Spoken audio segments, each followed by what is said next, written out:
नमस्कार दोस्तों, आज के नए टॉपिक में आप सभी का स्वागत है। चलिए स्टार्ट करते हैं। कुछ लोग मुझे गलत समझते हैं तो मुझे बुरा नहीं लगता। कुछ लोग मुझे गलत समझते हैं तो मुझे बुरा नहीं लगता, क्योंकि वो मुझे उतना ही समझते हैं जितनी उनमें समझ है। आप चाहे तो इतिहास रच सकते हैं। यह आज का हमारा नया टॉपिक है। चलिए स्टार्ट करते हैं। आज का दिन हम भारतीय अपने शानदार इस इतिहास को समर्पित कर सकते हैं। इस इतिहास को जो सीख देता है कि राजा अथवा नेता भले ही सत्ता रथ पर सवारी काटते आए हो, पर समाज का संचालन हमेशा आम आदमी की आकांक्षाओं से जुड़ा रहे हैं। यही नहीं, जब भी कोई प्राकृतिक आपदा आ पड़ी है, भारतीय सामाजिक समूहों ने सत्ता नायकों के साथ मिलकर उससे निपटने के रास्ते तय किए हैं। पहले राजनीति की बात आपको ईसा में 322 साल पहले से ले चलता हूँ। उस वर्ष पाटलिपुत्र में संसार की पहली राज्य क्रांति हुई थी। उसे सुदूर तक्षशिला से आए चाणक्य और अनाम कुल में जन्मे चंद्रगुप्त ने रचा था। क्या वह जन असंतोष था जिसका चेहरा बनकर वे उभरे थे। इसी तरह बहादुर शाह जफर की हुकूमत की सीमाएं सिर्फ लाल किले के आसपास तक सीमित थी। बेबसी के उन दिनों में अचानक मेरठ से विद्रोही सैनिकों का एक जत्था उन तक पहुंचता है और उन्हें आज़ादी की पहली लड़ाई का नेता चुन लेता है। अगर सैनिक विद्रोह न हुआ होता तो क्या बहादुर शाह को कोई याद रखता? यह सब याद दिलाने के पीछे मेरा तात्पर्य बस इतना है कि आज यानी रविवार को प्रधानमंत्री नरेंद्र मोदी ने जिन जन कर्फ्यू का आह्वान किया है उसे राजनीतिक रूप न दिया जाए। इस आपात स्थिति में हर देशवासी का फर्ज है कि वह अपने और अपने परिवार की सेहत के हित में सरकार का साथ दे। आज यदि हम खुद पर पाबंदी लगाने में सफल हो जाते हैं तो यह जानिए कि हम जाने अनजाने कोरोना वायरस से उपजी महामारी से लड़ाई का एक अनोखा तरीका ईजाद कर रहे होंगे। अब तक वुहान, पेरिस, रोम जहाँ कहीं लॉकडाउन हुआ है, उसके लिए सत्ता को अपनी शक्ति का इस्तेमाल करना पड़ा है। प्रधानमंत्री नरेंद्र मोदी जनशक्ति का इस्तेमाल करना चाहते हैं। उम्मीद है आप इसका भावार्थ समझेंगे।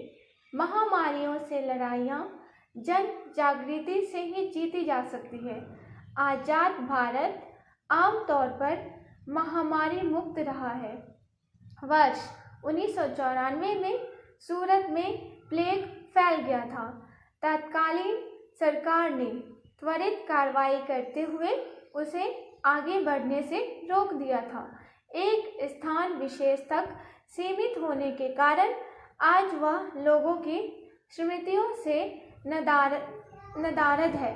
हालांकि यह लड़ाई भी जन सहयोग से जीती गई थी। इसको अपवाद न मान ले तो आज़ादी के बाद नई दवाओं का इजाद व चिकित्सकीय सुविधाओं में बढ़ोतरी से तपेदिक से लेकर चेचक तक को काबू में करने में कामयाबी हासिल की है। एक वक्त था जब मौसम के हिसाब से हैजा और बड़ी माता व चेचक का हमला हुआ करता था।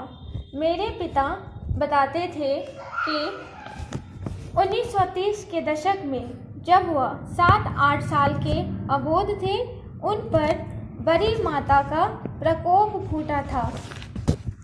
बुखार के साथ ही जैसे शरीर में स्मॉल पॉक्स के फफोले फूटने शुरू हुए। उन्हें गांव में विशाल घर से निकालकर बाहर एक कच्ची कोठरी में शिफ्ट कर दिया गया था। उसमें सिर्फ मेरी दादी और एक अन्य बुजुर्ग महिला को जाने की इजाज़त थी। उस कोठरी में प्रवेश से पहले नहाती और कपड़े बदलती।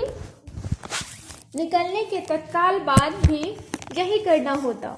इस बीमारी की कोई दवा नहीं थी, मगर शरीर में खुजली होने पर नीम के पत्ते फेरे जाते और शिक्षित ग्रामीणों तक को पता था कि नीम में विषाणुओं से लड़ने की क्षमता होती है।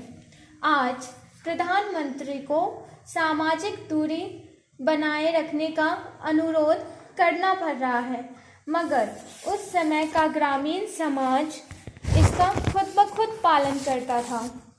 हमें यह मानने में संकोच नहीं करना चाहिए कि आधुनिक सुविधाओं ने हमारी जिंदगी आसान की है तो कुछ अच्छी परंपराओं से वंचित भी किया है। भारतीय सभ्यता ने अपने 5000 साल ऐसी रवायतों के जरिए ही तय किए हैं। यही नहीं, जिस किसी के घर में हैजा, चेचक अथवा तपेदिक का प्रकोप होता, वहां मरीजों को खुद ब खुद क्वारंटीन में डाल दिया जाता। घर वाले भी तमाम बंदिशों का पालन करते। इस दौरान वे कई बार स्नान करते, कपड़े बदलते, एक बार ओढ़े अथवा बिछाए बिस्तरों का दोबारा इस्तेमाल ना करते और घर में बेहद सादा भोजन बनता। ऐसा इसलिए ताकि शरीर में जाने वाला अन्न सुपाच्य हो और घर वालों की प्रतिरोधक क्षमता को बढ़ाने में सक्षम हो।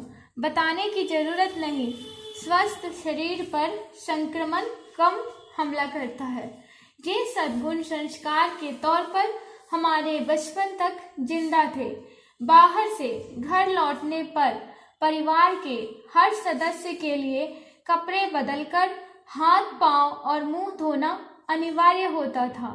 हमारे शहर स्थित आवासों में 24 घंटे पानी और साबुन उपलब्ध थे, पर गांवों में इनका अभाव स्वच्छता की प्रवृत्ति के आड़े नहीं आता था।